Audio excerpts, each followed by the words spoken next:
निर्वाचन फलाफल आसिबा परे बाहरी पड़िला आश्वस्तिर वचन। ओडिशा रे देखा देइथिबा मोदी लहररू अल्प के बंची जाइछंती बीजेडीर पूर्वतन मंत्री चतुर युव नेता तथा नयगढ़ विधायक अरुण साहू।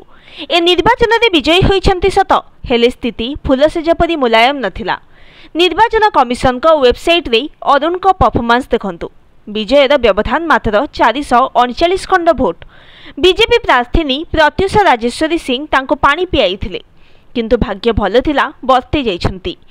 2004 रो लगातार विधायक होई आसुथबा अरुणकर एहा पंचम पाली। केतेथर मंत्री मध्य से होइछंती, किंतु एकथा स्वीकार करिबाकू पड़िबो जे अरुणकर गड़ दुर्बल हेलाणी। धराशायी हेउ हेउ बंचीगला।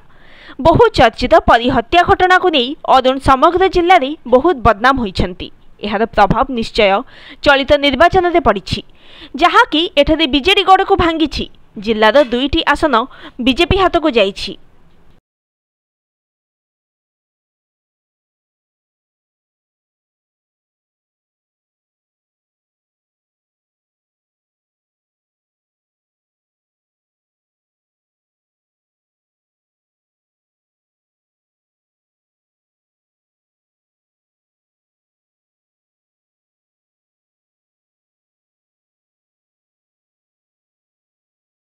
नूतन आईन यदि प्रणयन कर केंद्र सरकार, ताहले प्रत्येक राज्य रे गोटे मार्केट सिस्टम रही पारिबो। समस्त कृषिजात द्रव्य पे वन मार्केट सिस्टम रही पारिबो।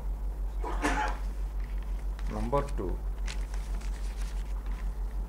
जोटा ई नाम इलेक्ट्रॉनिक नेशनल एग्रीकल्चर मार्केटिंग, जोटा को इलेक्ट्रॉनिक माध्यम रे जा होची, से समस्त आरएमसी को लिंक करागले जो चाषी मानकर उत्पादित सामग्री ऑनलाइन प्लेटफॉर्म बिक्री कर जाइबार सुयोग मिलिबो।